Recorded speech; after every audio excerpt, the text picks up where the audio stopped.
Buenos días, pues hoy es 26 de enero del 2022 y vamos a continuar con nuestra clase de macroeconomía 3. Bueno, pues muchas gracias a todos los que ya subieron el tema de su monografía del crecimiento. Vi los países que escogieron, algunos escogieron 3, algunos 2, muy bien. Vamos a ir platicando sobre sus monografías conforme avanza el semestre, pero les recomiendo que no lo dejen para el final, ¿okay? Vayan pensando, y si ya eligieron los países, es bueno que vayan investigando sobre estos países. Ahorita, como lo pudieron ver en la clase pasada, vamos a ver los modelos teóricos, entonces va a haber un momento en donde a lo mejor la parte empírica como que no nos queda muy claro, por eso es importante que ustedes a la par vayan trabajando con lo que sucede en estos países, ¿verdad? En términos del crecimiento. Bueno, entonces les voy a compartir la pantalla para seguir desarrollando el modelo de Solow, que fue lo que vimos en la clase pasada. No sé si alguien tenga alguna pregunta al respecto. Si quieren, hacemos como que un breve repaso de lo que hicimos. Vimos el modelo de Solow-Swan, que es el modelo neoclásico que se utiliza para entender el crecimiento económico. Y si ustedes se acuerdan, cuando vimos las diferencias en niveles de ingreso, en tasas de crecimiento, veíamos que no podríamos sacar o decir todos los países que son muy ricos por su nivel de ingreso son los que crecen más. O tampoco podríamos decir los países más pobres, porque tienen un nivel de ingreso per cápita muy bajo, son los que crecen menos.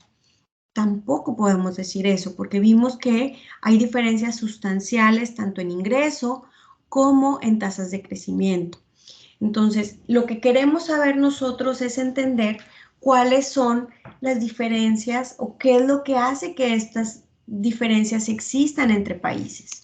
Y para eso vimos hechos estilizados, que son datos que se obtienen para varios países durante mucho tiempo y que nos sirven de base para nuestro modelo teórico, que se basa principalmente en 4 variables principales: el trabajo, que lo denotamos como L, entre paréntesis el tiempo, porque el tiempo es otra variable importante en nuestros modelos dinámicos. Ya no estamos hablando de lo que pasa en un año y ya. No, estamos pensando en que lo que sucede ahora va a tener un efecto mañana y en los siguientes años. Y todas estas variables, todas estas, van a depender del tiempo. O sea, van a estar cambiando constantemente. Puede ser que algunas tengan una tasa de crecimiento definida, como la tecnología y el trabajo, o sea, la población. No estamos suponiendo más bien que todas las personas que existen trabajan. No hay desempleo, no hay personas que decidan no trabajar. Entonces, tecnología y trabajo son variables que están creciendo en el tiempo, pero que su crecimiento es conocido, es exógeno, no lo vamos a determinar en el modelo por lo pronto, ¿sí? Lo único que va a hacer que esta economía crezca a través de la producción per cápita en el tiempo, o sea, esa evolución, esa tasa de crecimiento, va a depender ¿de qué? Del capital físico, ¿sí? Muy bien, y entonces definimos cómo incorporar la tecnología sabiendo de que es una variable o es una variable que tiene efectos diferentes en el capital y en la población, porque es un insumo que puedes usar, lo pueden usar muchas veces todas las personas que sean al momento en el que sea, no hay rivalidad en el uso, no excluye, suponiendo de que no hay derechos de propiedad o patentes que impidan hacerlo. Se supone que si existe, todo el mundo puede usarlo.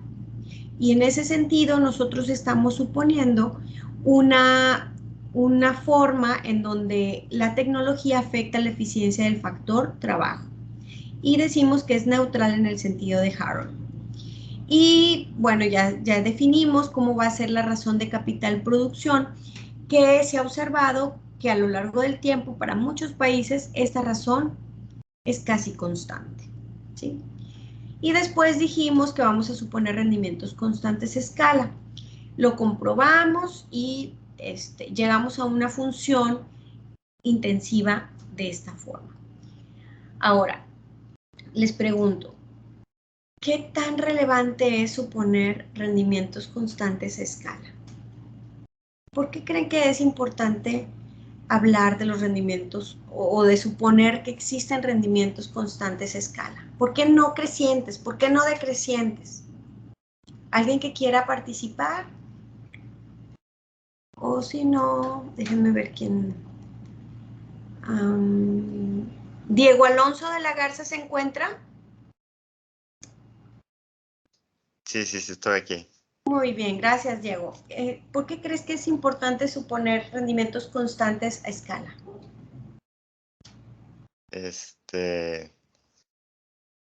O sea, yo me imagino que cuando estemos optimizando y eso, o sea, individualmente cada insumo tendría como que rendimientos decrecientes, o sea, individualmente. Ok, O sea, tienes mucha razón, Diego, al momento de que dices individualmente. ¿Qué te estás imaginando al decir individualmente? Creo que tienes la intuición económica, lo que falta es decirlo en las palabras que nosotros conocemos. bueno, me refiero de que Ajá. si aumenta, por ejemplo, el trabajo, este, en cierta proporción, la Ujú. producción aumenta en una proporción menor. Solo te falta ahí decir algo más. Ceteris paribus, ¿no? Estarías hablando de rendimientos marginales, decrecientes, ¿verdad? ¿A eso te estás refiriendo, Diego? Sí, a eso me refiero. Muy bien. O sea, en parte tienes razón, pero ahorita todavía no llegamos a esa parte. Y ese es uno de los supuestos más importantes de los modelos neoclásicos, los rendimientos marginales decrecientes en el capital. En la población o en el trabajo no tanto porque es una variable exógena. O sea, sí los va a ver si lo ves del otro lado, pero lo importante aquí es saber cuánto capital acumular, ¿verdad? Pero aquí a lo mejor un consejo que les doy cuando pensemos así en conceptos, recordemos la definición. Y creo que tú le estabas diciendo, Diego, ¿qué significa tener rendimientos constantes a escala? Tendrías que variar capital y trabajo, incrementarlos o reducirlos en la misma proporción y entonces la producción va a aumentar. Si los aumentaste, va a aumentar en la misma proporción en las que lo aumentaste. Si los duplicaste, pero los dos, no dejando, no ceteris paribus, o sea, los dos. Al mismo tiempo, en la misma proporción, la producción va a aumentar en la misma proporción. ¿Qué implicaciones en los mercados tiene este supuesto? A ver, José Ángel.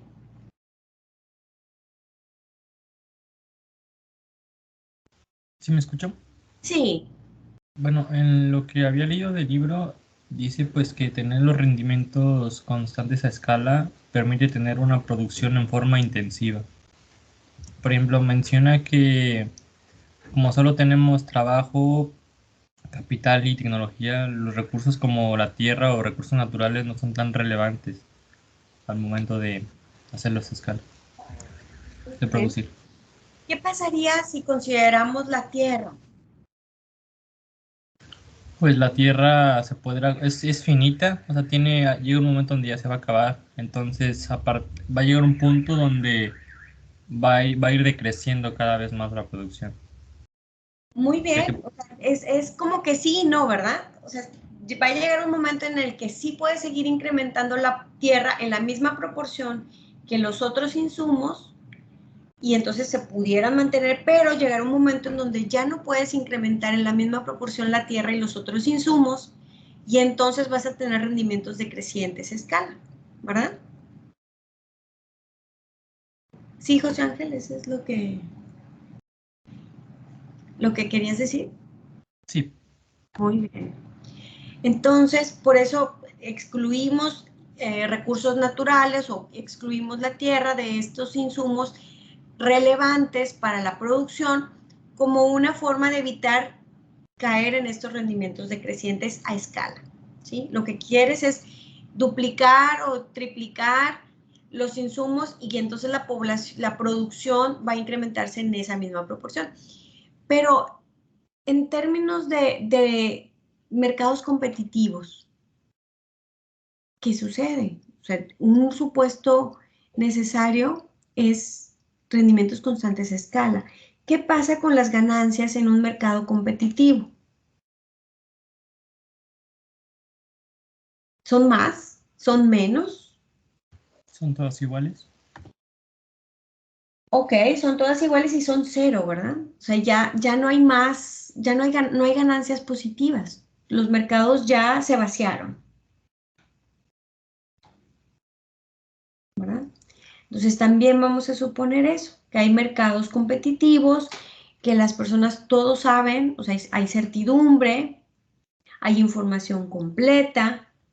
Estamos como que en un mundo perfecto, ¿no? En esta economía. Vamos a partir de la situación ideal y después poco a poco iremos como que relajando un poquito estos supuestos para evitar, para empezar con algo muy sencillo, ¿sí? Entonces, al tener rendimientos constantes de escala, pues también suponemos mercados competitivos, no hay ganancias, la economía es suficientemente desarrollada de forma tal que puedes aumentar todos los insumos en la misma proporción y en la misma proporción va a aumentar la producción. Muy bien. ¿Qué otra cosa? Ahorita Diego decía algo bien importante. Decía que si aumentas, bueno, tú te referías al trabajo. Pero aquí el trabajo, como dijimos, es exógeno. Entonces, no, el trabajo va a irse moviendo dependiendo de cómo se mueve el capital. Y para el trabajo suponemos una tasa de crecimiento constante. Perdón, para el trabajo. Para el capital, pues la vamos a determinar en nuestro modelo. Pero Diego, tú hablabas de algo que tiene que ver con cómo mueves un capital con respecto al trabajo. Y al hablar de eso, estaríamos hablando de cómo se produce en esta economía. ¿Cómo podemos resumir la forma en la cual se produce en esta economía? ¿Cómo se combinan los insumos para formar la producción?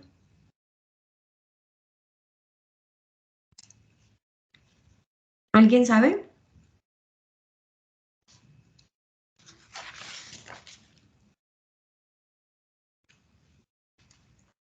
Bueno, en lo que alguien se anima, voy a anotar lo que ya dijimos, mercados competitivos.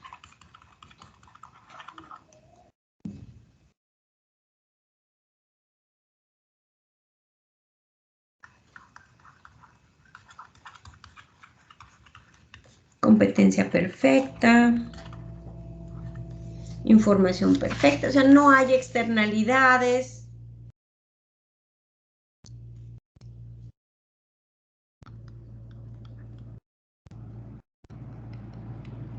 No hay externalidades. Y ya, ¿verdad? Ahora, alguien que quiera, que ya sepa a qué nos estamos refiriendo, pues aquí la tenemos, ¿no? Es nuestra función de producción. La función de producción nos está diciendo cómo vamos a combinar los insumos para llegar a tener esta producción. Pero en esta función de producción, se fijan que no tenemos una forma funcional específica, sino más bien está implícita. Sabemos que tenemos capital, que tenemos la tecnología, que afecta de alguna forma la productividad del trabajo, pero ya, no tenemos nada más. Entonces, ¿qué es lo que necesitamos? Ya sea una función de producción o si lo hacemos de forma más general, lo que necesitamos son propiedades.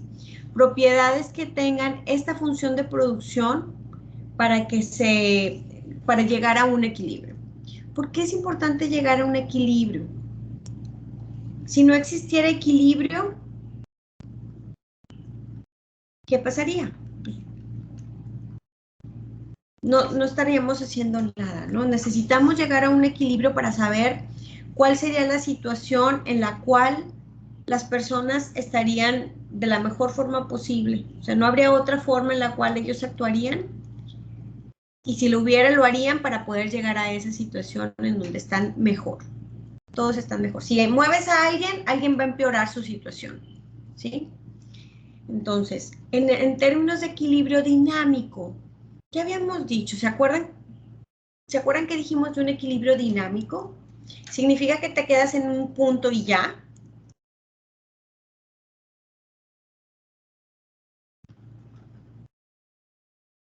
A ver, déjenme a ver a quién le pregunto. Yair Fernando, ¿te encuentras por aquí?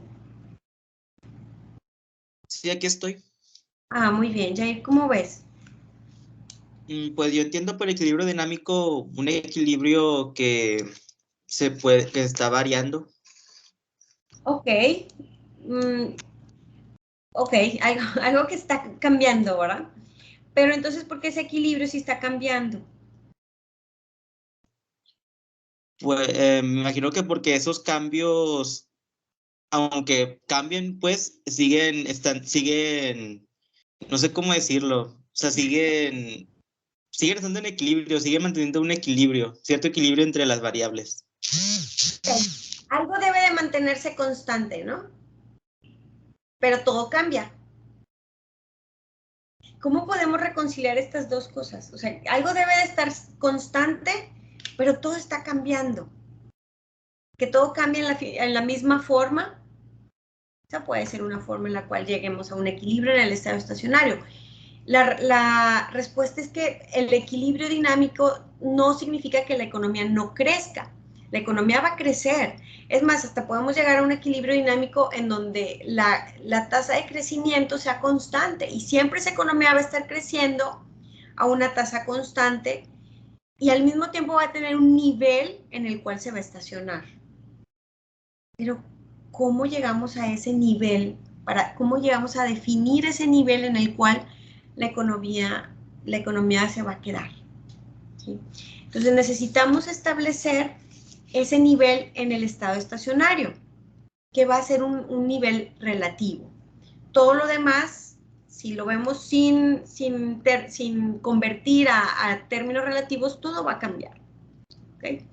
Entonces, antes de llegar al equilibrio en el estado estacionario, necesitamos entender cómo se van a combinar estos insumos para generar la producción. Después vamos a ver cómo esa producción que tienes, cómo la vas a usar, ya sea en consumo o la vas a ahorrar, o sea, no te la vas a comer, la vas a guardar, la vas a invertir y después te va a generar mayor producción, ¿sí? Pero vamos a ir por pasos. Si no quisiéramos usar una función de producción, solamente una, sino ampliarla y tener una forma general de establecer qué función de producción nos puede ayudar para entender cómo se genera el producto o el bien final, podemos establecer las propiedades de la función que queremos. Y básicamente son 4 propiedades que necesitamos. La primera se llama esencialidad. ¿Qué significa esencialidad? Si no tienes capital, aunque tengas la tecnología y la población y el trabajo, no produces nada. O tienes el capital, pero no tienes el factor trabajo, pues no produces nada. En forma intensiva, sería como si K minúscula fuera 0, si no hay capital, no hay producción. ¿Qué es lo que nos está diciendo esta propiedad? Que conforme nosotros vamos a poder verificar esta función de producción solamente a partir de las propiedades. Entonces, ¿qué es lo que nos está diciendo esto? Nos está dando un punto en nuestra gráfica. ¿Qué punto nos está dando?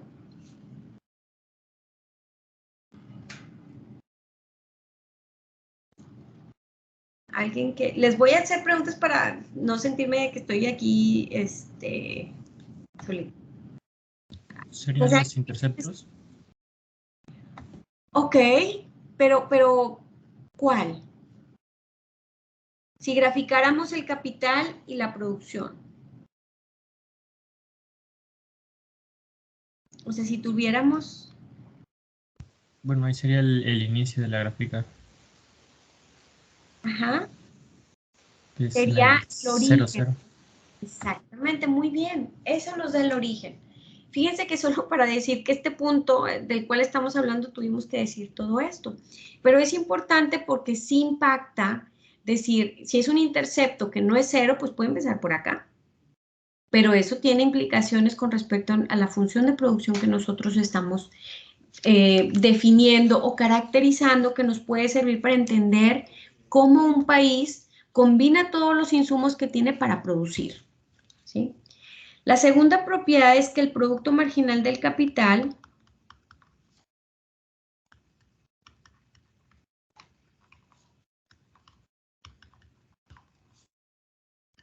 es positivo. ¿Cuál es el producto marginal del capital? Si yo tengo una función de producción así, la derivada de Y con respecto al capital, la podemos definir así.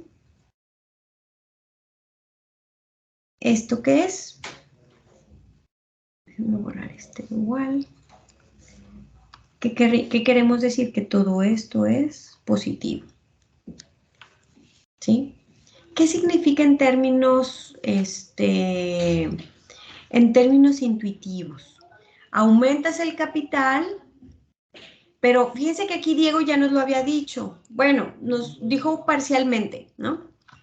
De forma individual, ¿no? ¿Cómo lo definías, Diego? Que si lo hacías en forma individual, que básicamente lo que tienes que hacer es aumentas el capital manteniendo constante el trabajo, esto es positivo, es marginal, ¿sí? Ceteris paribus. Y es positivo. Aumentas el capital, vas a aumentar la producción. De eso no hay pierde, ¿sí? ¿Cuál sería otra característica de la función de producción? Siempre vamos a lograr una producción positiva. Fíjense que esa pregunta que les hago es una pregunta capciosa. Al aumentar el capital, ¿siempre va a aumentar la producción? Es pregunta de examen semanal. ¿Sí o no? Sí. Muy bien. Muy bien. El producto marginal del capital siempre va a ser positivo. Pero si seguimos incrementando e incrementando e incrementando, la tasa a la cual incrementamos la producción va a ser positiva. ¿Cierto o falso? No, ¿verdad? Muy bien. ¿Por qué no? Es aquí ustedes pueden utilizar los ejemplos que vieron en sus clases de introducción o de micro, de macro. ¿Qué pasa? Tienes dos máquinas, no tienes a ningún trabajador, la producción es 0, ¿verdad? O sea, condición de esencialidad. Contratas un trabajador, la producción aumenta, contratas otro trabajador, como tienes dos máquinas, o sea, ceteris paribus, el capital, contratas a otro trabajador, ya son uno en cada máquina, aumenta la producción, tienes a dos trabajadores, contratas a 3 y con dos máquinas, ¿qué pasa con la producción? Aumenta, ¿sí? A tasa menor que la anterior, pues probablemente. Y sigues contratando trabajadores, pero el capital es el mismo. ¿Qué es lo que va a pasar conforme sigas haciendo esa adición de trabajadores, manteniendo constante el capital?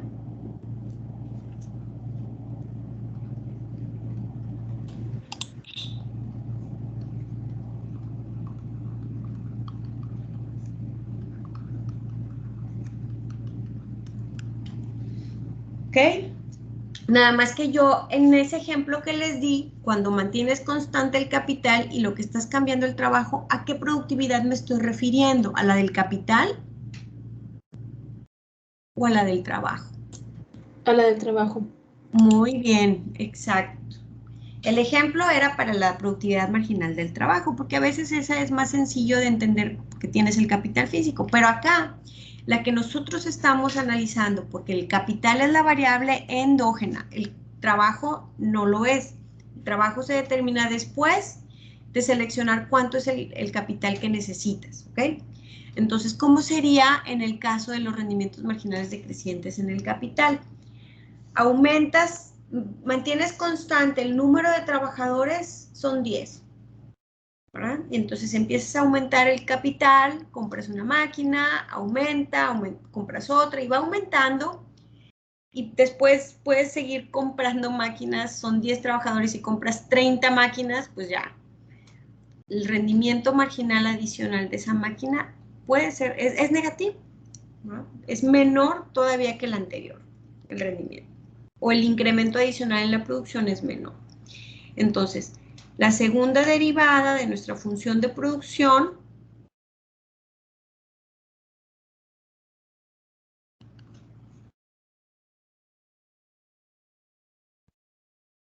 sería negativa, ¿verdad? Este supuesto de rendimientos marginales decrecientes en el capital, ustedes seguramente ya lo habían visto, ¿verdad? Ya lo han visto en muchas de sus clases. Aquí, en nuestros modelos de crecimiento neoclásico, es el supuesto más importante para lograr la convergencia, para lograr llegar a un equilibrio. Ahorita a lo mejor no está muy claro, pero hasta que empecemos a desarrollar nuestros modelos va a quedar más claro. La cuarta condición o la cuarta propiedad serían las condiciones de INADA.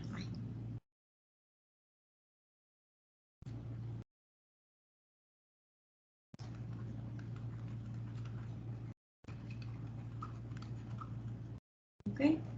¿Qué nos dicen las condiciones de INADA?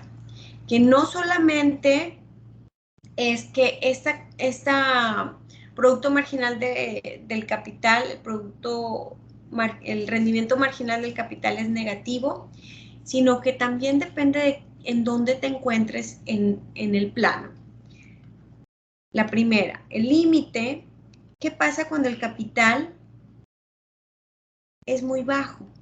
Cuando el capital tiende a cero. ¿Qué le va a pasar al producto marginal del capital? Si tienes muy poco capital, ¿qué tanto rendimiento adicional va a traer comprar una máquina adicional?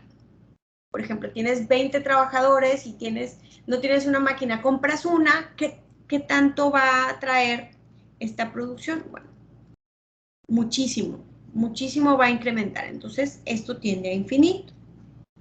Lo contrario, si tienes 50 máquinas, o sea, muchísima cantidad de capital, ¿cómo va a ser el rendimiento marginal de esas máquinas? Pues va a tender a cero, va a ser casi nada, no te va a aportar más a la producción. Entonces, con estas condiciones, con estas 4 condiciones, nosotros podemos establecer una función de producción. Partiendo del origen, nos están diciendo que el producto marginal del capital va a ser positivo. ¿A qué nos referimos? Que vamos a estar en este plano positivo, ¿sí? Ahora, esa es la segunda condición, que el producto marginal del capital es positivo.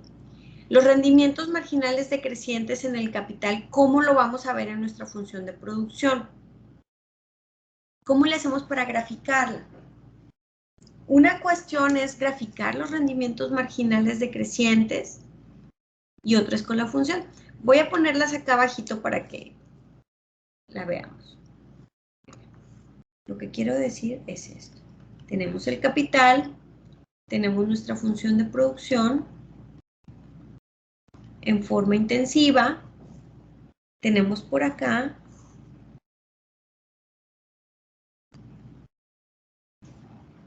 el producto marginal del capital,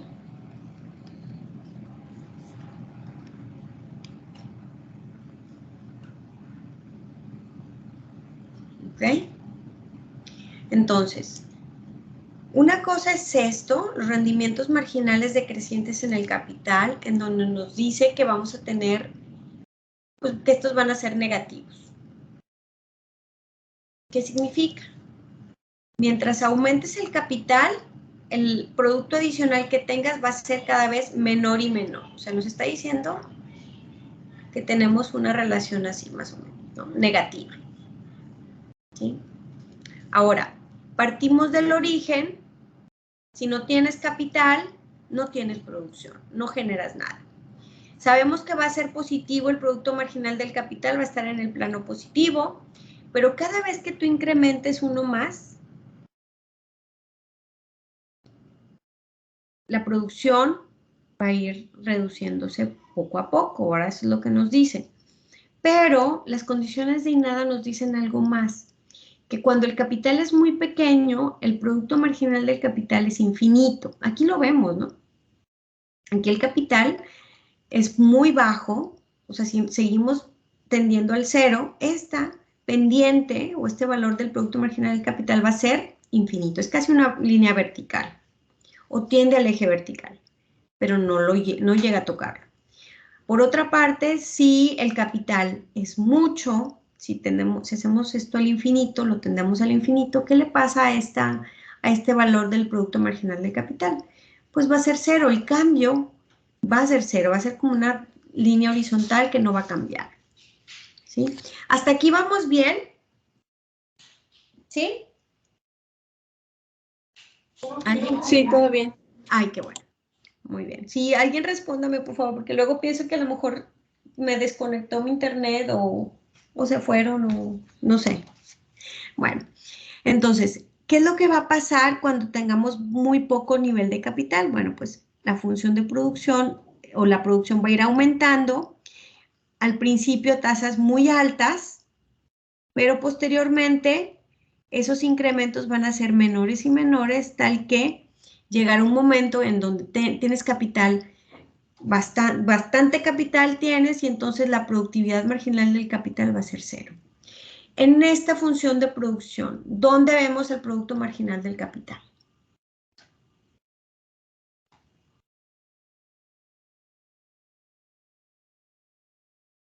Sería la pendiente. Muy bien, muy bien. Sería la pendiente de la función de producción. El producto marginal del capital sería la línea, la voy a poner con esta. Sería la pendiente, ¿verdad? De este. Aquí a lo mejor pude hacerlo un poquito más así para que la pendiente fuera infinito, ¿verdad? Muy cercano al cero. Y se fijan que la pendiente, ¿qué es lo que va pasando?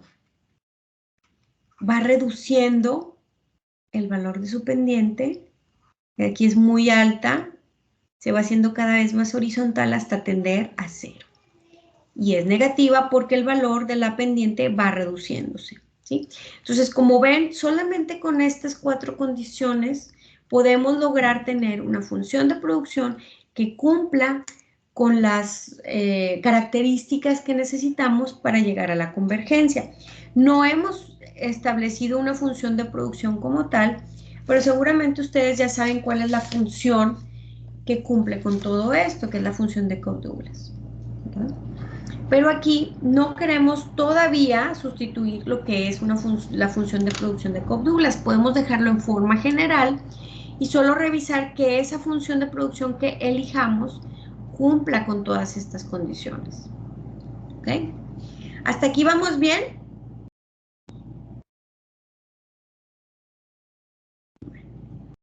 Muy bien. Ahora, ¿qué otra cosa suponemos? Seguimos con los supuestos del modelo de Solow. Los insumos de la producción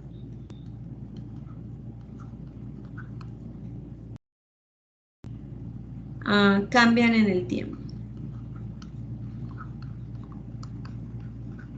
Bueno, es solamente ponerlo lo que ya habíamos mencionado antes.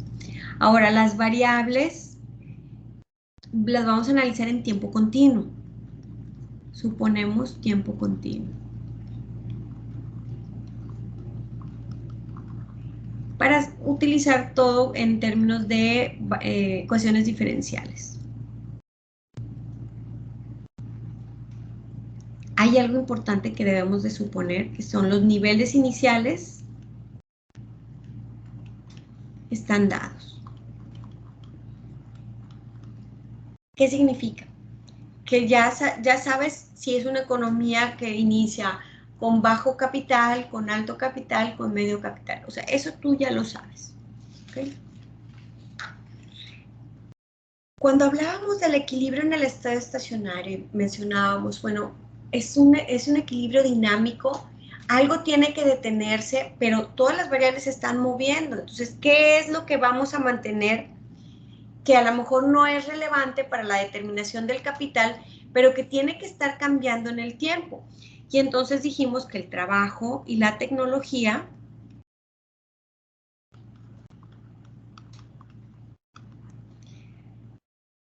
van a crecer a través del tiempo, pero a tasas constantes. Y exógenas. ¿Sí? O sea, nosotros no vamos a decir cuál, o sea, no vamos a determinar a qué tasa va a crecer la tecnología o el trabajo, sino que vamos a suponer que la tasa de crecimiento, tasa de crecimiento de la tecnología, la vamos a definir con una letra G, la cual es una constante y es exógena. Es constante porque no depende del tiempo. Es exógena porque este valor de G ahí está, no lo vamos a determinar. Y la tasa de crecimiento del trabajo o de la población lo vamos a definir con una N. ¿Okay? Trabajo es igual a la población, no hay desempleo, entonces podemos usarlo de forma indistinta. ¿Cómo definimos una tasa de crecimiento? Estamos en términos continuos. Si estuviéramos hablando, por ejemplo, de una...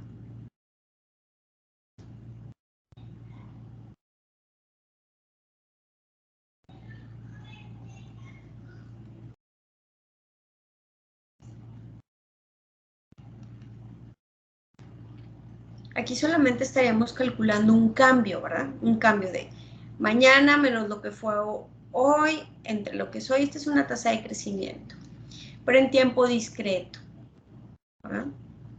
Nosotros vamos a usarlo en forma continua, entonces este es discreto.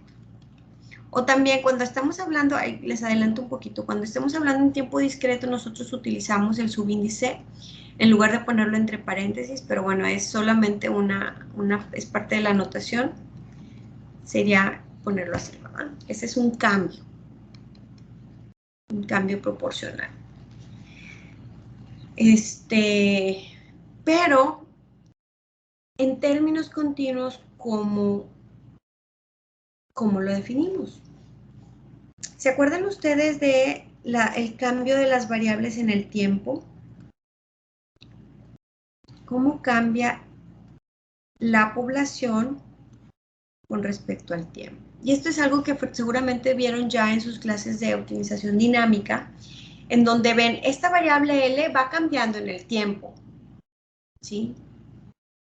Va aumentando en cierto valor, pero nos falta sacarle el cambio proporcional. ¿Qué significa darle el cambio proporcional? Pues dividirlo entre el valor, ¿sí? De tal forma que este valor es igual a N, ¿sí? Lo mismo con la tecnología, A puntito entre A, sería la derivada de la tecnología, que es la variable, es una variable en el tiempo, entre A, este es igual a G. Ahora, ¿habrá alguna forma más sencilla para obtener tasas de crecimiento sin tener que andar poniéndolo así? ¿Alguna forma un poco más elegante de anotarlo? ¿Se acuerdan de los logaritmos? Si sacamos la derivada del logaritmo de una variable con respecto al tiempo, ¿qué es lo que vamos a obtener?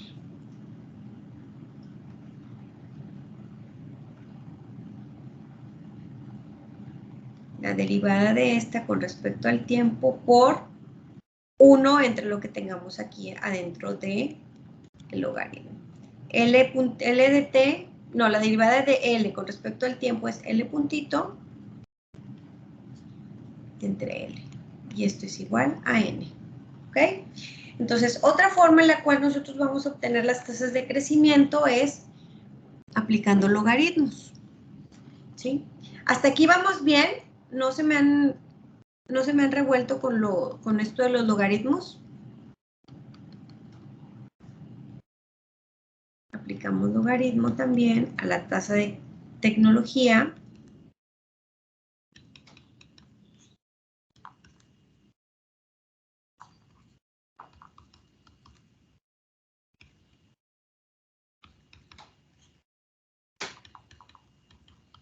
Y dijimos que esta va a ser igual a G. Oigan, esto, déjenme los pongo con otro color.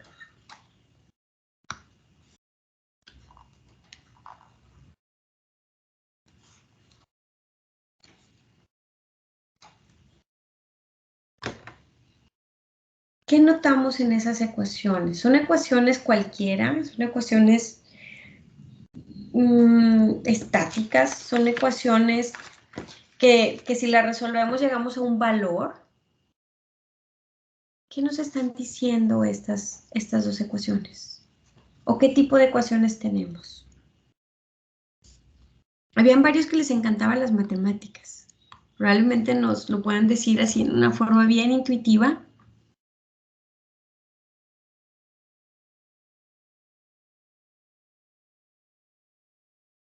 A ver, déjenme ver, aquí le pregunto. Juan Román, ¿se encuentra aquí Juan Román? No, ya no está. Bueno. A ver, Sara Sofía. Sí, pues yo pensaría que son como tasas de crecimiento, pero, o sea, no estoy segura a lo que se refiere. Ok, gracias, Sara. ¿Alguien que quiera? Yo creo que sí llegaríamos como que a un valor, porque al final de cuentas, bueno, me acuerdo que hicimos el supuesto de que las tasas de crecimiento son casi constantes o constantes, entonces yo creo que la N y la G sí serían de que un valor. Ok, aquí, muy bien, Luis. Aquí lo que estamos queriendo decir que son un valor, ¿verdad? O sea, la tasa de crecimiento es una constante, tanto para la tecnología como para la población. Pero esta L puntito, entre L igual a N, esta es una ecuación diferencial, ¿verdad? ¿Qué es lo que si podemos resolver una ecuación diferencial? Si la resolvemos, ¿qué nos estaría diciendo? Aquí nos está diciendo cómo va a ir creciendo una variable, ¿verdad? Eso es lo que nos está diciendo esta ecuación diferencial. Nos está diciendo que va a crecer a una tasa constante. Pero si resolvemos, hay forma de resolver esta ecuación. Todas las ecuaciones las podemos resolver. Pero una ecuación diferencial de este tipo, ¿cómo podríamos resolverla? Es bien sencillo resolverla. Recordemos que esto, si nosotros le aplicamos el logaritmo a esto, nos va a dar n, ¿verdad? O sea, esto que estoy poniendo es lo mismo que poner L puntito entre L, ¿cierto? ¿Sí? Esto es lo mismo que esto. Si yo quiero resolver esta ecuación, ¿qué es lo que tengo que hacer? Aplicar la operación opuesta. ¿Cuál sería la operación opuesta a una derivada? La integral. ¿Ok? Y entonces, ¿qué pasa? Tengo la derivada y tengo la integral, las operaciones se cancelan, la derivada se cancela con la integral y solamente me queda el logaritmo de L. Igual, ¿cómo integro una constante? Pues simplemente es n por t más una constante L, que la puedo poner como L0 o como cualquier valor que yo quiera. ¿A qué es a lo que llegamos? Esto es una función de esta tasa de crecimiento que va cambiando en el tiempo. O sea, me va a dar una trayectoria. Esta ecuación diferencial que me representa una tasa de crecimiento, lo que me va a dar es la trayectoria de la población. Si la quisiéramos graficar, ¿qué estaríamos diciendo? Si la graficamos en el tiempo, estamos diciendo que esta variable va a crecer a una tasa constante. ¿Esta tasa cuál es? N, ¿verdad? O sea, la forma en la cual va a evolucionar o va a seguir esta trayectoria, la L, va a ser constante. Siempre va a estar creciendo a una tasa constante. ¿Hasta aquí vamos bien? ¿Sí? Sí. Perfecto. Y lo mismo con la tecnología. Ahora, en logaritmos, podemos aplicar el exponencial y quitarnos el logaritmo, ¿no? También. Entonces, podemos hacer, aplicamos logaritmo de L igual a E a la NT más L0.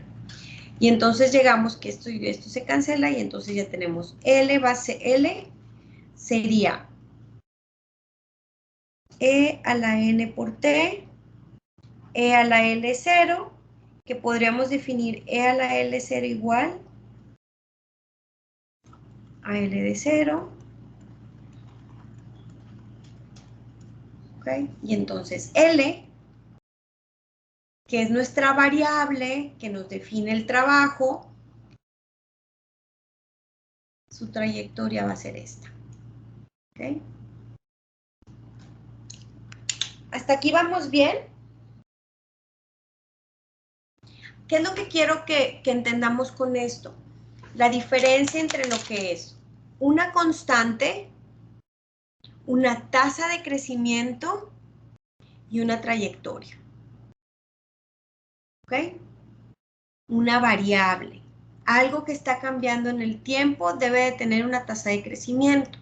Aquí nosotros estamos suponiendo que esta es constante y exógena. Exógena porque no va a depender de lo que nosotros tengamos aquí, sino va a depender del valor de esta n, que puede ser cualquiera. ¿Sí?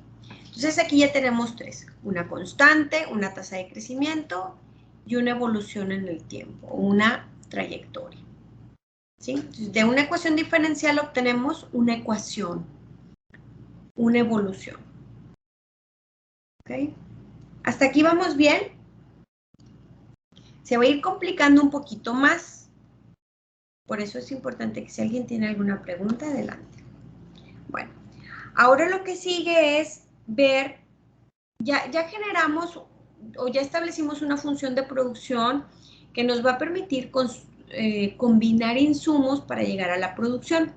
Pero ¿qué pasa después de tener la producción? ¿Qué pasa después de qué es lo que vamos a hacer con la producción que tengamos? ¿La puedes consumir o la puedes guardar para después? Entonces, dijimos que la producción es Y mayúscula, la cual lo puedes usar para consumo o para inversión.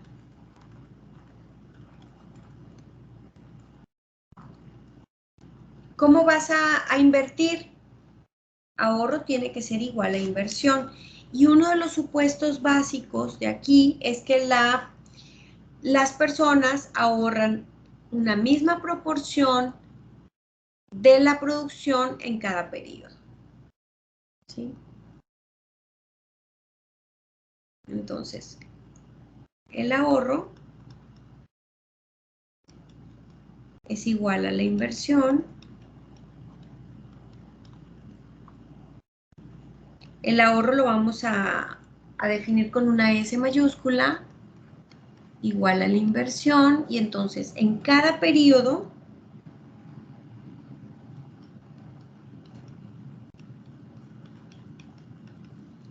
vas a ahorrar una proporción constante. S es una proporción que está entre 0 y 1.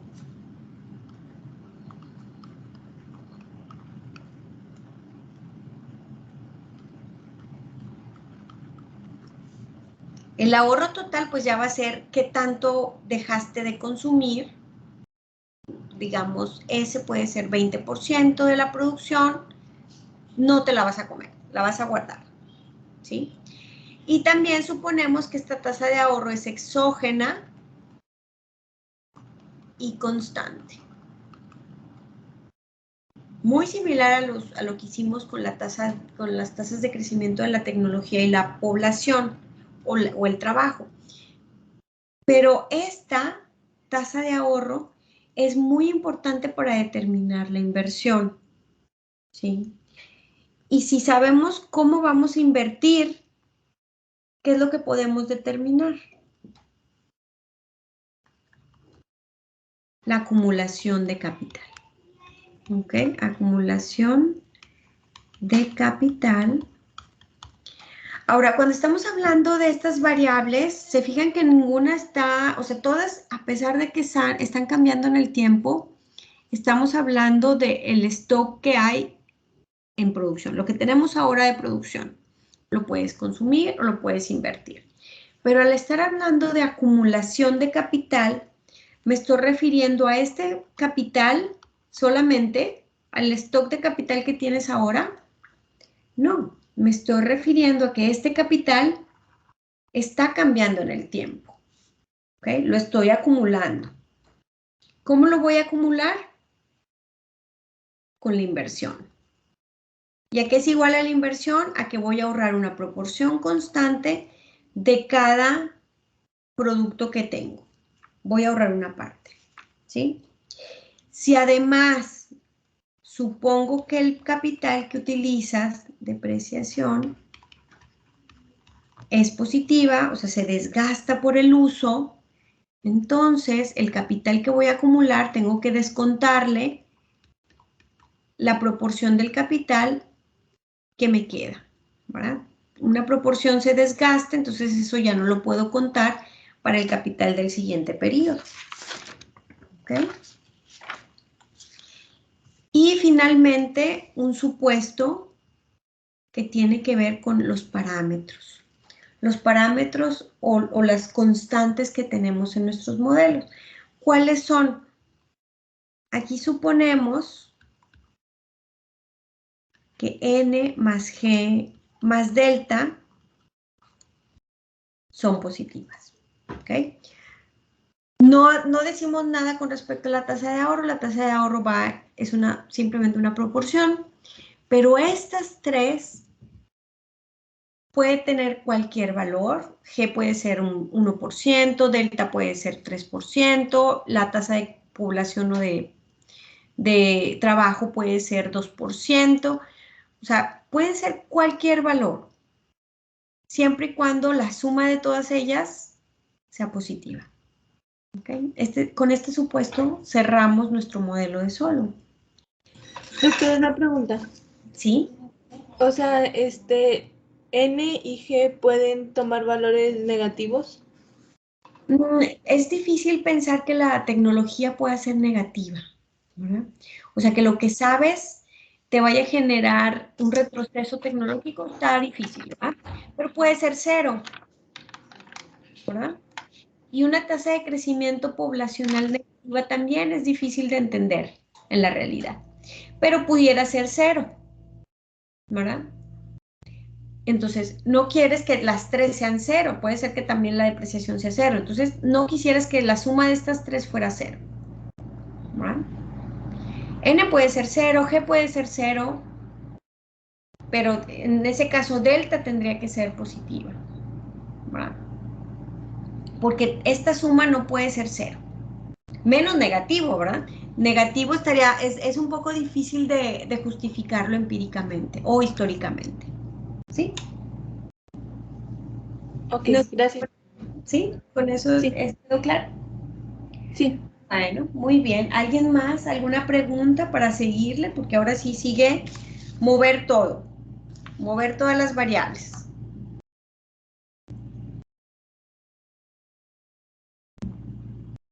Bueno, entonces vamos a recordar un poquito por qué estamos haciendo esto. Necesitamos un modelo básico que nos logre explicar las diferencias entre los países, ya sea en términos de crecimiento o en términos de niveles de vida, pero tampoco podemos utilizar la realidad como tal porque es muy compleja, hay muchas variables que están cambiando, hay variables que se están relacionando entre sí, pero a lo mejor esas variables que se están relacionando entre sí pueden llevar una trayectoria independiente y aún así no te afecta a la determinación de cuánto ahorrar.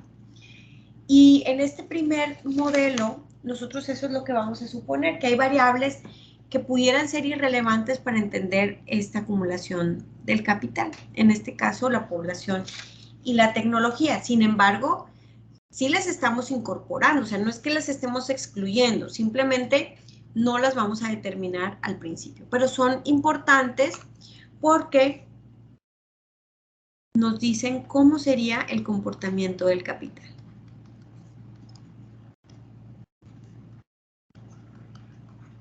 Y ya dijimos que todo lo vamos a anotar en unidades de trabajo efectivo, en UTEF.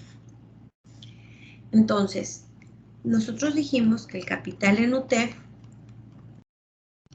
es el capital, las máquinas que existen en la economía, no nada más per cápita, ¿verdad? No nada más es el capital per cápita, sino la influencia de la tecnología sobre la eficiencia del trabajo.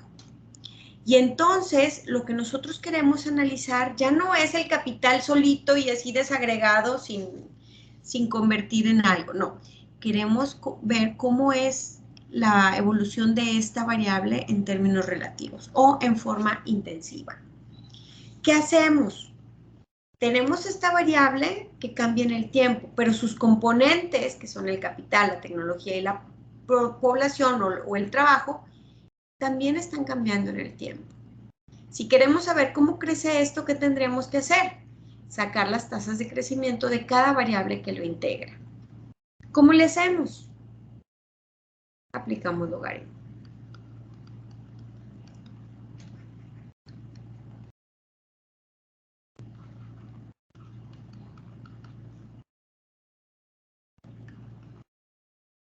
¿Sí? Derivamos con respecto al tiempo. Oigan, es importante que ustedes anoten todo lo que estamos viendo, porque esto no se comparte, ¿ok? Todo lo que ustedes tienen que generar sus propias notas. Muy bien. Ahora, la derivada del logaritmo del capital en unidades de trabajo efectivo es igual a ¿qué? A K puntito entre K igual. K puntito entre K menos A puntito entre A menos L puntito entre L. Y nosotros sabemos que estas dos tasas de crecimiento son exógenas y constantes. Así lo quisimos suponer para concentrarnos en esto y no en estas. ¿Ok? Entonces, este es el ejemplo en el cual les digo, no es que sean irrelevantes, son importantes aquí, pero nos vamos a enfocar en esta variable que va a ser la endógena, manteniendo estas que van creciendo, pero a una tasa conocida. ¿Ok? Hasta ahorita vamos bien. ¿Hay alguien que tenga alguna pregunta?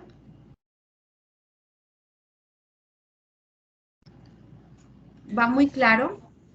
Yo nada más tengo una pregunta, como que me revolví un poco, ¿cuál es la diferencia entre el capital que está del lado izquierdo de la ecuación y el capital que está del lado derecho? Ah, bueno, el K, este es K minúscula. Es un capital en términos relativos, ¿sí? No, es como si tuviéramos el capital per cápita, pero nosotros además lo estamos definiendo que la tecnología tiene un efecto sobre la eficiencia del trabajo, ¿sí? ¿Qué significa?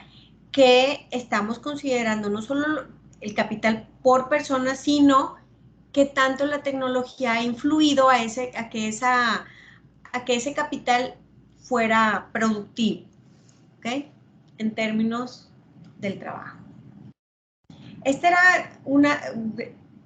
desde el principio definimos que queríamos que la tecnología afectara directamente la eficiencia del factor trabajo, ¿sí? No sé si con esto respondí a tu pregunta. ¿O resolví tu duda? Sí, ya la tengo, ya tengo más claro. Muy bien. Perfecto. Entonces, sí es diferente, ¿verdad? O sea, esta K es la que tenemos, esta K mayúscula son las máquinas que tienes, ¿sí? Esta K minúscula es una razón que está en función de estas otras variables que también son importantes en el crecimiento, pero no son relevantes para determinar cuánto ahorrar en esta economía hasta el momento, ¿sí? Y ya podemos sustituir lo que vale la tasa de crecimiento de la tecnología y de la población aquí. ¿Qué sigue? Sabemos cómo se acumula el capital en esta economía. ¿Se acuerdan que definimos una ecuación para esto?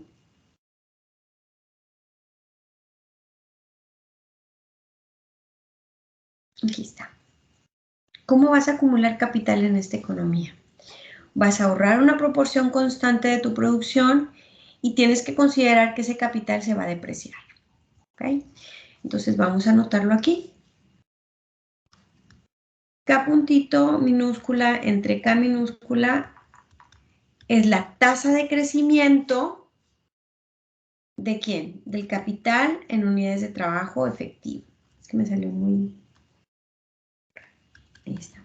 La tasa del capital, la tasa de crecimiento del capital en unidades de trabajo efectivo, que va a depender de cuánto ahorras, o sea, la proporción constante de la producción, menos el capital que se te depreció, dividido entre K porque es esta K, menos G, menos N. ¿Qué más puedo hacer? Puedo sacar esta delta, K entre K se va, lo puedo poner por acá.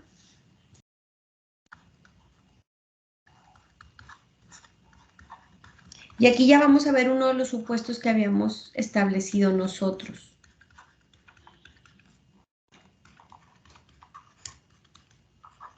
¿Se acuerdan que dijimos con respecto a esto?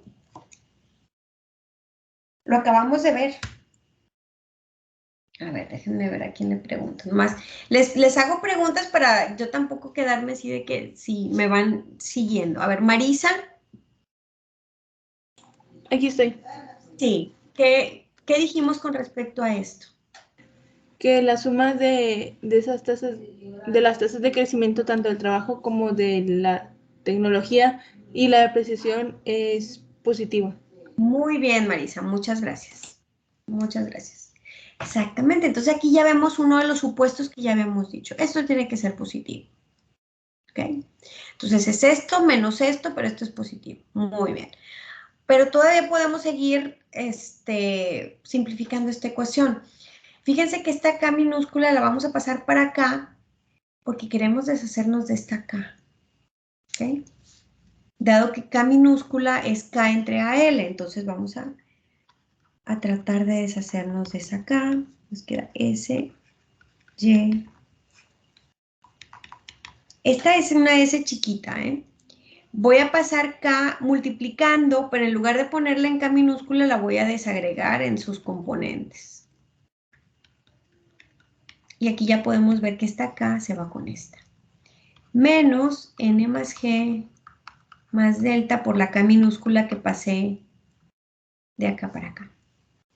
Y aquí ya voy a poder poner Y en unidades de trabajo efectivo, porque tengo Y entre AL. ¿Ok? Y eso es lo que voy a hacer. Entonces me queda K puntito minúscula igual a S. Voy a expresarlo antes de convertirlo. ¿Ok? Menos N más G más delta por K minúscula. Esta es una S. Perdón, esta es una N. Se ve así. Ahí está. Muy bien. Y entonces Y entre AL puedo ponerle en Y minúscula. S por Y minúscula menos N más G más delta por K minúscula. Y minúscula, ¿a qué es igual? Es nuestra función de producción. en términos del capital en unidades de trabajo efectivo. Entonces, lo que voy a hacer es sustituir S por F de K menos N más G más delta por K. Y esta ecuación que estamos viendo aquí,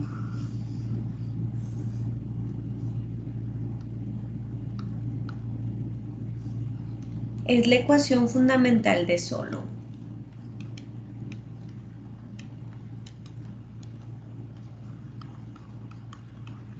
¿Ok? Ya llegamos a desarrollar nuestra ecuación fundamental de Solow. ¿Y qué nos dice esta ecuación? Vamos a interpretarla. ¿Okay? Pero hasta aquí, ¿alguna pregunta con respecto al desarrollo? ¿Vamos todo bien? ¿Alguna pregunta? ¿No? ¿Todo bien y claro? A ver, Dariana, ¿alguna pregunta? Todo bien, doctora. Perfecto. ¿Alguien más, no? Nada. Bueno, pues vamos a interpretar esta ecuación. Es una ecuación diferencial también. ¿Cómo resolvemos una ecuación diferencial?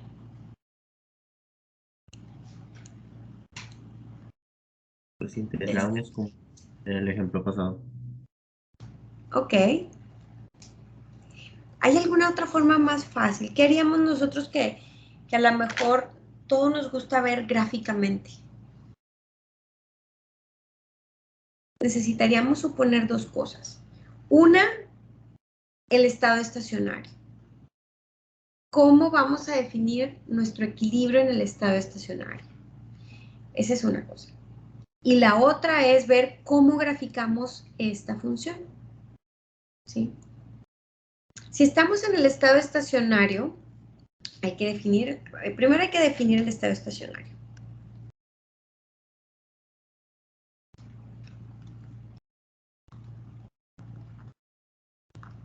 Generalmente lo abrevio como SS de steady state.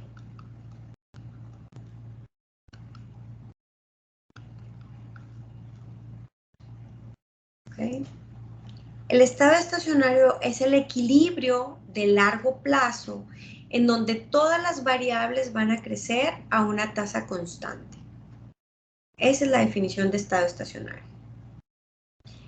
Si todas las variables crecen a la misma tasa, pues estamos hablando de que el capital, la producción, el consumo, todas van a crecer a una tasa constante.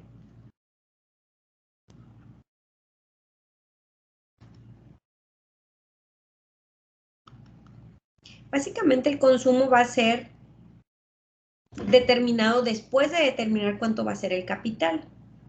Y el capital, una vez después de que te determines cuánto capital vas a tener en esta economía, determinas la producción. ¿Ok?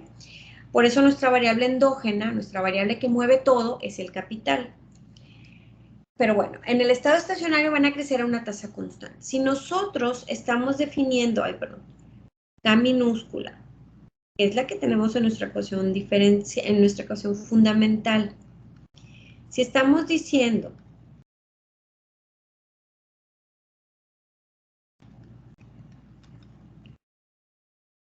A y L ya crecían a una tasa constante, ¿verdad? Solo falta ver a qué tasa va a crecer K.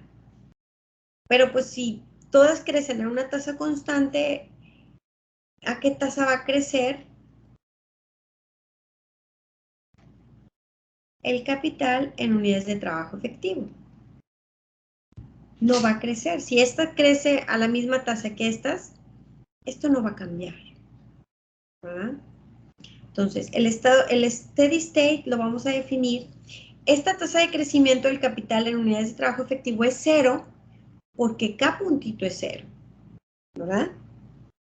Entonces, el estado estacionario va a ser si K puntito es igual a 0. K puntito, ¿qué es? Todo esto. ¿Ok? Ahora, ¿quedó claro la definición del estado estacionario?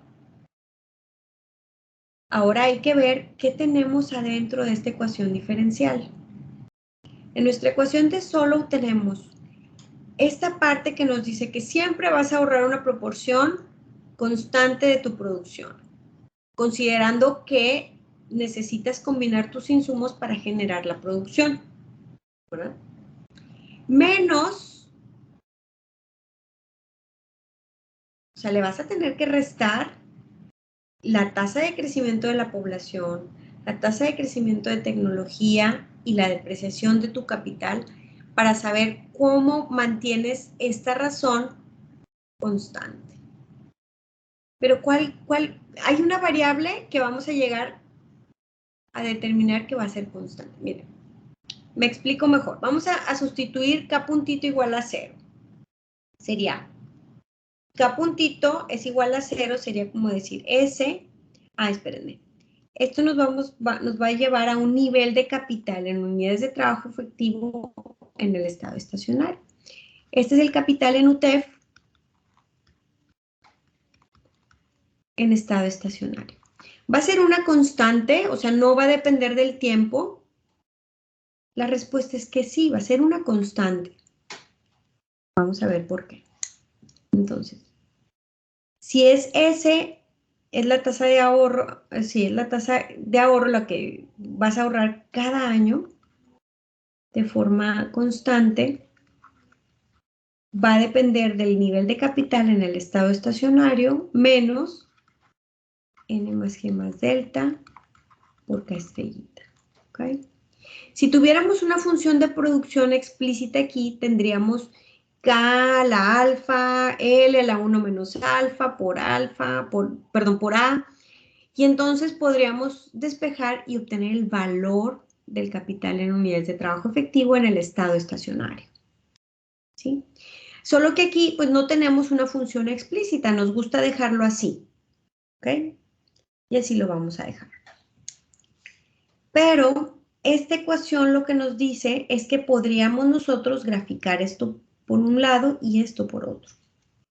Ahora, antes de graficarlo, aquí solamente aquí despejamos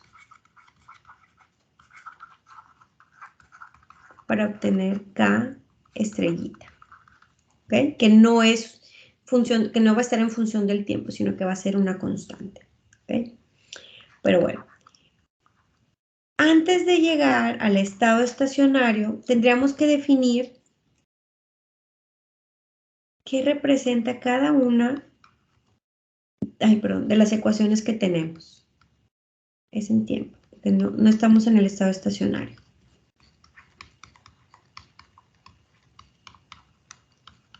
Entonces, vamos a llegar a un nivel constante en el capital en UTEF.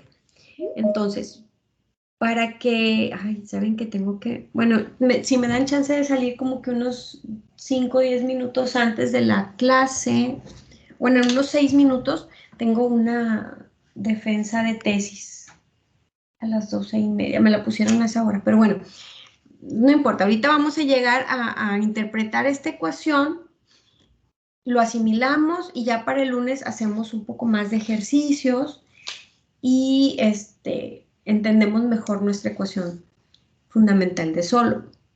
Pero si nosotros queremos graficar esta, sabiendo de que vamos a llegar a un valor constante del capital en unidades de trabajo efectivo, cuando la tasa de crecimiento de esta sea 0, entonces nosotros podríamos partir esta ecuación en dos funciones. Esta la vamos a llamar inversión actual.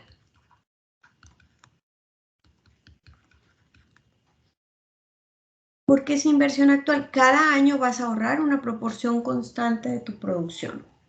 Y esta otra le vamos a llamar inversión de reemplazo. ¿Por qué de reemplazo? Porque tienes que mantener tu nivel de capital en UTEF constante. ¿Cómo puede cambiar esa razón? ¿qué pasa si aumenta la población? Tendrás que comprar más máquinas para mantener constante K en UTEF. Si aumenta la tecnología también, oigan, pero ¿que la tecnología no nos iba a ayudar a tener mejor todo? ¿Por qué aquí aparece negativo, restándole? Junto como si fuera la depreciación o como si fuera la población. ¿Alguien sabe por qué? ¿O se imagina por qué? ¿Que no era algo positivo la tecnología? ¿O nos equivocamos en algún lado? Yo me imagino que es negativo porque, aunque la tecnología hace que aumente la producción, los rendimientos del capital son decrecientes. Los rendimientos marginales son decrecientes. Entonces, cada vez va a ir incrementando, pero marginalmente incrementa menos. Ok, más o menos, más o menos. ¿Qué pasa, por ejemplo, cuando tienen ustedes un teléfono que es la última generación, ¿no? Pero hace 2 años compraron uno que en aquel momento era lo último. Y entonces cada año se desarrolla más tecnología que hacen que el teléfono que compraste hace 2 años sea obsoleto, ¿no? ¿Qué significa entonces en términos de nuestra razón capital, del capital en unidades de trabajo efectivo? Pues que tienes que reemplazarlo porque ya se hizo obsoleto, ya con la tecnología actual ya no lo puedes usar y entonces tienes que reemplazar el capital que tenías para mantener esta razón constante, ¿sí? Entonces no es que sea algo malo, sino es que te hace reemplazar al capital que se vuelve obsoleto por el avance tecnológico, ¿ok? La depreciación es muy clara, ¿verdad? Se te deprecia el capital por el uso, pues tienes que comprar más máquinas, o tienes que comprarlo, tienes que reemplazarla o actualizarla, ¿ok? Por eso esta parte se llama inversión de reemplazo. Y como ya habíamos supuesto, todo esto es positivo. Si nosotros quisiéramos graficar esta ecuación fundamental en un plano, como el siguiente,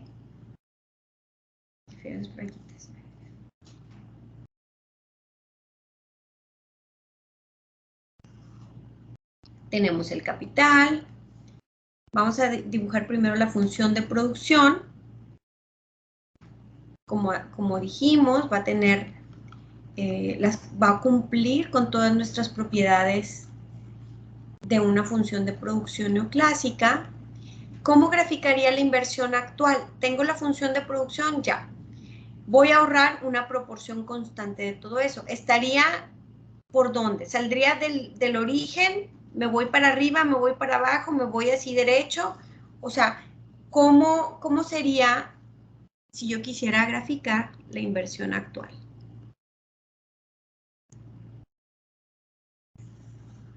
Estaría más o menos así. Esta sería la inversión actual, S de F de K. ¿Ok? ¿Cómo sería la inversión de reemplazo? La inversión de reemplazo me dice que va a ir aumentando conforme aumente el capital porque esta es positiva. Y supusimos que todas estas son constantes. Al sumarlas nos va a dar una constante positiva. ¿Qué significa? Partimos del origen y esa inversión de reemplazo va a tener una pendiente constante y positiva. Y esa va a ser mi inversión de reemplazo. N más G más delta. ¿En dónde vamos a encontrar el equilibrio? Si esta y esta son iguales, entonces K puntito es 0. ¿Verdad? Es decir, cuando ambas se intersecten, vamos a llegar a un nivel de capital en el estado estacionario. ¿Ok?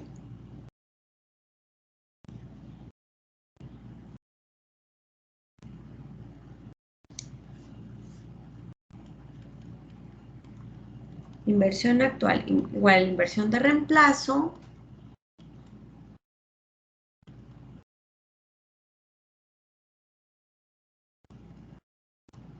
Este sería el equilibrio en el estado estacionario. ¿Ok? ¿Vamos bien? Hasta el momento, ¿alguna pregunta? Y ya para terminar con esta parte, como quiera vamos a regresar a esto. ¿Qué pasa si yo estuviera en otro nivel, en un nivel de capital por abajo del estado estacionario? Por ejemplo, aquí. ¿Qué es lo que pasa en este punto? La inversión actual es mayor que la inversión de reemplazo. En K0, la inversión actual es mayor que la inversión de reemplazo. Fíjense aquí. Esta es mayor que esta. Entonces, K puntito, ¿cómo va a ser? Positiva. ¿Qué significa? Que voy a acumular capital hasta llegar al nivel de equilibrio. ¿Okay? ¿Qué pasa si ya me pasé del equilibrio en el estado estacionario y tengo un nivel de capital muchísimo mayor al del estado estacionario? ¿Qué pasa en K1? La inversión actual, o sea, la verde está por abajo del azul, que es la inversión de reemplazo. ¿Qué le va a pasar a K puntito? Va a ser negativo. Esto va a ser mayor a esto, entonces K puntito va a ser negativo y voy a tener que desacumular capital, vender el capital. Estoy teniendo un capital que se me está yendo todo en reemplazarlo porque esto está creciendo mucho, pues no me conviene quedarme en este nivel de capital. ¿Qué voy a hacer? Lo voy a reducir. ¿Ok? Entonces, no puede haber ningún equilibrio fuera de K estrellita. ¿Ok? Muy bien. Como quiera, regresamos a esta parte en la siguiente clase de lunes. ¿Alguna pregunta que tengan? ¿Algún comentario? ¿Todo bien hasta el momento con lo que hemos visto del modelo de Solow? ¿Sí? ¿Todo bien? Sí, todo bien. Sí, todo bien, doctora. Perfecto. Ay, sí, muchas gracias que me responden, porque luego no sé si me escuchan o si ya me salí o dónde andamos. Pero bueno, entonces nos vemos el lunes. Sí les voy a pedir pues que participen un poquito más, sobre todo para saber si no voy muy rápido, porque ya después los modelos se complican un poquito más. Entonces, necesito ver cómo vamos y la verdad es que cuando es presencial les veo las caras y ahí como que veo si tienen dudas o no, pero ahorita como no sé, por eso les pregunto. Entonces, no se sientan mal si preguntan, yo prefiero que me pregunten y saber que me están escuchando. Y pues bueno, también traten de leer el libro. Me gustó que algunos mencionaron que lo están leyendo. Sí, lean las notas y si hay alguna pregunta, la resolvemos el lunes. ¿Ok? Muchas gracias, doctora. Gracias. Gracias, nos vemos el lunes. Muchas gracias. Nos vemos. Gracias. Muchas gracias, doctora. Gracias. Bye. Gracias.